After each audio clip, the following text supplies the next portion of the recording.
All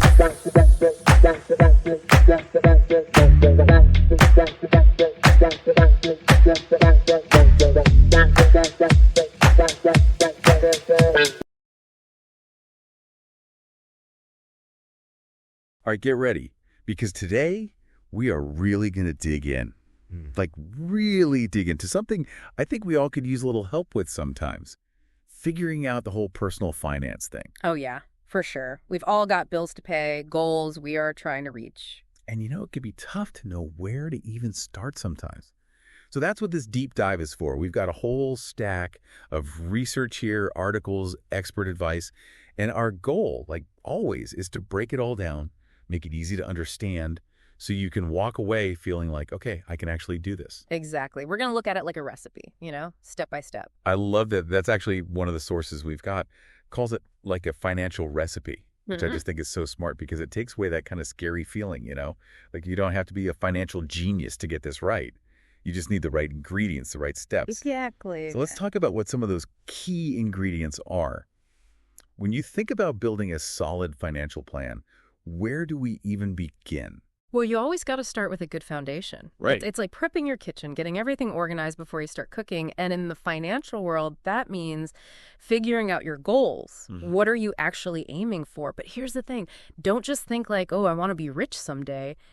You got to be way more specific. Right. Like one of the sources actually said, instead of just save money, think about it more like, okay, I want to save $10,000 in the next 12 months to build my emergency fund. Right. Like, that's a goal. Right. That's something you can actually work towards. Exactly. And there's actually a reason for that. It's not just about being organized. It's also kind of psychological. Yeah. When you have a really clear, specific goal, it feels way more doable. It's less intimidating. Yeah. And that keeps you motivated. It's like if you're using your GPS, if you don't actually put in a destination, you're just going to be driving around aimlessly, right? Yeah, no one wants to do that. Okay, so we've got our goals. Those are our foundation. What's the next ingredient in this recipe? Okay, so next up, budgeting, which basically just means keeping track of where your money is going, what's coming in, what's going out. It's like your financial roadmap. It tells you where you are and helps you figure out how to get to where you want to be. And I feel like budgeting has gotten like a bad rap. That's for sure. People think it's all about restricting yourself and never having any fun. But it doesn't have to be like that, right? Right. It's about being aware, being intentional. Like one of the things a lot of the experts emphasize is making saving a priority. Like actually think of it as a non-negotiable bill, just like you pay your rent or your electricity, you pay yourself first. And the best way to do that, automate it. Set up those automatic transfers so you don't even have to think about it. Oh, I love that. So like treat savings like that electricity bill that is coming every month. You just got to pay it. Now, one of the sources talked about the 50-30-20 rule. I don't know if you're familiar with this. Yeah. But it's basically 50% of your income goes to your needs, like housing, groceries, those essentials. Then 30% for your wants, the fun stuff, eating out, travel, all that. And then 20% goes to your savings and debt repayment. But honestly, with everything getting so expensive these days, is that even realistic for most people? Yeah, it's definitely a challenge for a lot of people. And, it might mean making some adjustments, figuring out what works best for your situation. The important thing is to just take a look at your spending habits and be honest with yourself. Maybe that daily latte becomes a weekly treat, or you figure out you're paying for a bunch of subscription services that you don't even really use. Right. It's all about making conscious choices, Maybe sacrifice a little of the want to get to the need. Right. So it's all about balance. And speaking of things that are essential, once we've got some savings happening, our sources really emphasize the importance of having that emergency fund. Oh, absolutely. That's your safety net, your financial cushion, because let's face it, unexpected things happen in life. You could have car repairs, medical bills, who knows, right? But having that emergency fund means those unexpected expenses don't totally derail all your other financial goals. Yeah, gives you that peace of mind. Exactly. Now, the sources recommend aiming for like 3 to 6 months worth of living expenses in that emergency fund. But I know for someone who's just starting out, that can feel like, whoa, where do I even begin? Right. What's a good starting point? Well, it doesn't have to be this huge, overwhelming thing. Even if you just start with like $50 a month or $100 a month, just consistently putting something aside, it all adds up over time. And again, this is where that automation comes in. Set it and forget it. But, in the background, you're building that financial cushion. Yeah, it's like magic, but for your money. Okay, so we've talked about goals, budgeting, saving. Now let's move on to another big piece of the puzzle, investing. Now, I know for a lot of people, investing feels kind of intimidating. Like you need to be some kind of Wall Street whiz to even understand it. Right, yeah. There's a lot of jargon, a lot of maybe misinformation out there. Right. But it doesn't have to be super complicated. One of the most important things to understand is this idea of diversification, which basically just means spreading your investments across different types of assets. So you're not putting all your eggs in one basket. Makes sense. Don't want everything to crumble if one thing goes bad. Right, exactly. Yeah. So you might have some stocks, some bonds, maybe some real estate, even things like precious metals. Okay, so even if one investment isn't doing so hot, the others can kind of help balance things out. Right, exactly. Now, our sources also mention tax-advantaged accounts, like IRAs and 401ks, especially for retirement savings. Yep. Can you just break those down for us? Like, what's the advantage of using those types of accounts? So the amazing thing about those is they can actually save you money on your taxes. So with a traditional IRA or 401k, you're not actually paying taxes on the money you contribute until you retire and start taking it out. So it's like getting a discount on your taxes while your money is growing. Oh, that's a good deal. It's like getting a bonus just for saving for retirement. Exactly. And speaking of growth, this is where one of my favorite financial concepts comes in. Compound interest. Oh, yeah, the snowball effect. It's like financial magic, right? Yes. You're basically earning interest on your interest. The longer your money's invested, the more it grows. Exactly. So time is your friend when it comes to investing. It really is. That's why it's so important to start early. Even if you can only invest small amounts right now, getting started is huge. Okay, so we've covered goals, budgeting, saving, and even got a taste of investing. What else should we be thinking about when we're putting together this awesome financial plan? Well, we can't forget about the not so fun part of the equation. We got to talk about debt. It's something that a lot of people struggle with. But there are ways to manage it effectively and even use it strategically sometimes. Right. Debt doesn't have to be this big, scary monster that, controls your life. Right. So where do we even begin? So first things first, if you have high interest debt, like credit card debt, that's the stuff you want to tackle first, because that interest can really add up quickly and make it seem like you're never going to get ahead. Yeah, it's like running on a treadmill. You're working so hard, but not really getting anywhere. Exactly, exactly. There are some things you can look into, like debt consolidation or refinancing. Those might be able to help you lower your interest rate, make it more manageable to pay it off. But really, ideally, you want to try to avoid taking on unnecessary debt in the first place, right? Right. But sometimes, life happens. Mostly. You got to do what you got to do. But yeah, it's all about making informed decisions. And speaking of making informed decisions and protecting yourself, what about insurance? Where does that fit into the picture? Oh, insurance is crucial. It's like your financial bodyguard. It's there to protect you and your loved ones if something unexpected happens. So we're talking about health insurance, life insurance, disability insurance. All of that, yep. Those are all things we hope we'll never need, but, Right. It's good to have them just in case. Absolutely. It's about protecting your assets, but also protecting your income. Because think about it. If you suddenly couldn't work because of an illness or injury, disability insurance could help replace some of that lost income. Right. And if, something were to happen to you, life insurance could provide financial support for your family. It's about having that peace of mind, knowing that you've got a plan in place. Yeah, it takes away some of the worry. Exactly. You can focus on other things. Okay, this has been super helpful. We've got the base of our financial recipe now. We've got our goals, our budget, we're saving, investing smart, managing our debt. We've got insurance to protect us. But is there more? What other layers should we be adding to this recipe? Oh, there is so much more. And don't worry, we are going to unpack it all, but we're going to take a quick pause here and we'll be right back to dive even deeper into this financial feast. Perfect. Stay tuned. Welcome back, everybody. So we've been talking about building this awesome financial plan, like a recipe, right? We've got our goals, our budget, we're saving. We've even dipped our toes into the investing pool. But I'm guessing there's more, right? Like any good recipe, there's got to be some secret ingredients, some pro tips that can really make this thing shine. Oh, absolutely. There's definitely more to explore.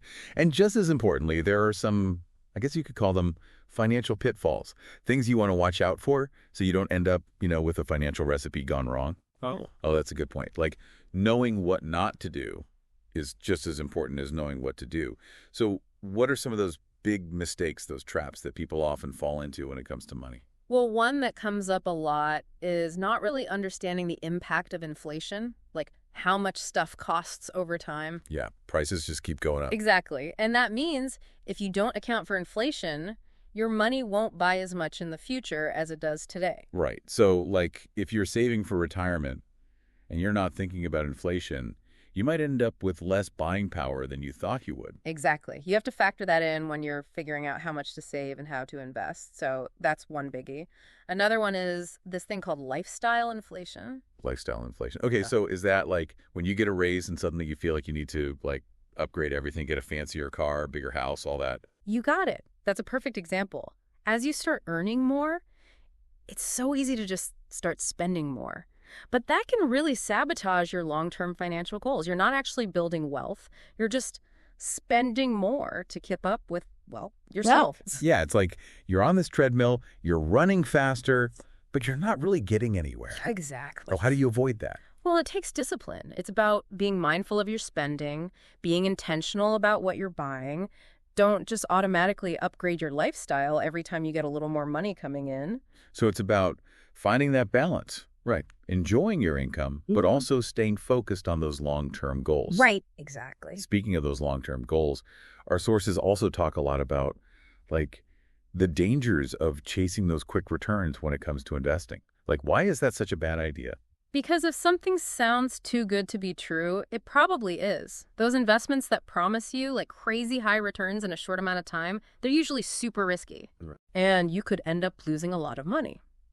It's much better to focus on, slow and steady growth over the long term. Okay, that makes sense. But what about the argument that younger investors can afford to take on more risk because they have more time to recover? I've heard that a lot. Yeah, that's a common idea. And it is true that if you're younger, you have more time to potentially make up for any losses.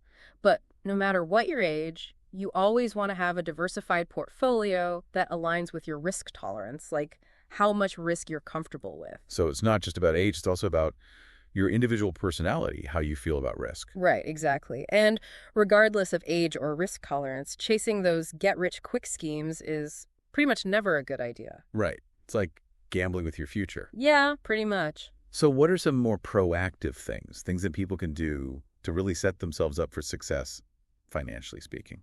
One of the best things you can do is start early. I know it sounds cliche, but time really is your best friend when it comes to saving and investing. The sooner you start, the more time your money has to grow, thanks to that magical compound interest we were talking about. It's like the earlier you plant a tree, the bigger it'll grow, right? Yeah, exactly like that. Even if you're only putting away small amounts right now, starting is the most important step. So consistency over time is key. Absolutely. It's like with exercise, you don't have to go out and run a marathon on day one, right? Just start with a walk around the block and gradually build up your stamina. Saving and investing, same idea. Start small, build those good habits, and it'll pay off in the long run. Now, our sources also mentioned diversifying your income. What exactly does that mean? Is it all about, like, side hustles and passive income streams? It can definitely include those things. Having multiple streams of income can give you more financial security, but it can also be about exploring different career paths, learning new skills, maybe even starting your own business someday.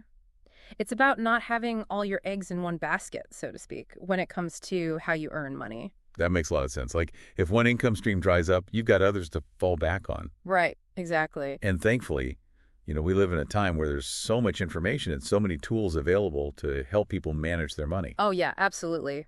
Technology has really changed the game when it comes to personal finance. There are apps for everything now. You can track your spending, create budgets, analyze your investments, even connect with a financial advisor, all from your phone. It's amazing how much you can do with just like a few taps on your screen. But is there a downside to relying too much on technology? What about those kind of old school methods, like actually writing down your expenses or meeting with a financial advisor face to face? Is there still value in that? Oh, for sure. Technology is a great tool, but it's not a replacement for everything. Sometimes those old school methods can be really helpful. Like, actually writing things down can make you more aware of your spending habits. You might notice patterns you wouldn't have seen otherwise. It's like the difference between scrolling through recipes online versus actually, like, cooking from a physical cookbook.